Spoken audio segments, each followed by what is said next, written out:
ഇബ്രാഹിം ഹാജിക്കയും ഇപ്പോൾ കൂടെയുണ്ട്. നമ്മളൊക്കെ കണ്ട ഒരു വ്യക്തിത്വത്തിന്റെ ഉടമ ആരാണ് ഇബ്രാഹിം ഹാജിക്ക നമ്മൾ പലപ്പോഴും ചോദിച്ചത്. തങ്ങളുടെ പിറകിൽ അദ്ദേഹമുണ്ട്.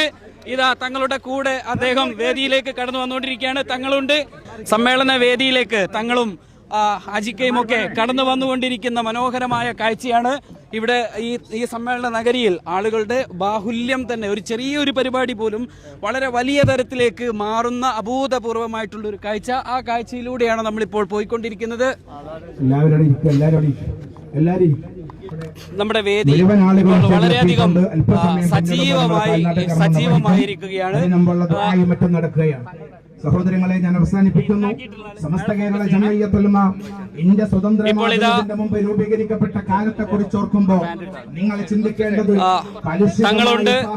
ഇബ്രാഹിം ഹാജിക്കയുണ്ട്. ഈ വേദി വളരെയധികം സജീവമാണ്. എ വി ഉസ്താദ് അതിനെ തൊട്ടടുത്ത്. എ വി ഉസ്താദിനോടനുബന്ധിച്ചിരിക്കുന്ന ആളാണ് ഇബ്രാഹിം ഹാജിക്ക. പലരും ചോദിക്കുന്ന ഒരാൾ, ആരാണ് ഇദ്ദേഹം? കുണിയ എന്ന് പറയുന്ന ഒരു വലിയ സ്ഥാപനത്തിൽ എങ്ങനെയാണ് ഇത്രയും വലിയൊരു സ്ഥാപനം ഉണ്ടാക്കുന്നത്? അദ്ദേഹമാണ് ഈ സമ്മേളനവുമായി ബന്ധപ്പെട്ടുകൊണ്ട് നമുക്കെല്ലാ സഹായം ചെയ്തു തരുന്ന ഒരു വ്യക്തിത്വത്തിനുടമ. അദ്ദേഹം ആരാണ് എന്ന് പലപ്പോഴും പലരും ചോദിച്ചിരുന്നു. ഇതാ തങ്ങളുടെ തൊട്ടടുത്ത് ഇവിടെ അദ്ദേഹം ഇരിക്കുന്നു. വളരെ വിനയാന്വിതനായ ഒരു മനുഷ്യൻ.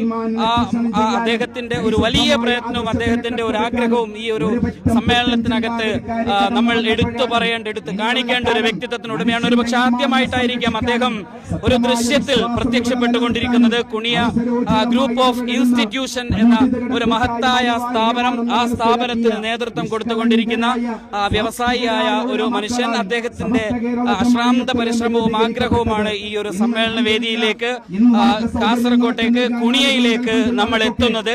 ആ തരത്തിൽ നമ്മുടെ സമ്മേളന നഗരിക്ക് വളരെയധികം അദ്ദേഹം കൂടെ നിന്നിട്ടുണ്ട്. അദ്ദേഹത്തെയാണ് നമ്മളിപ്പോൾ ഈ ദൃശ്യങ്ങളിൽ കണ്ടുകൊണ്ടിരിക്കുന്നത്.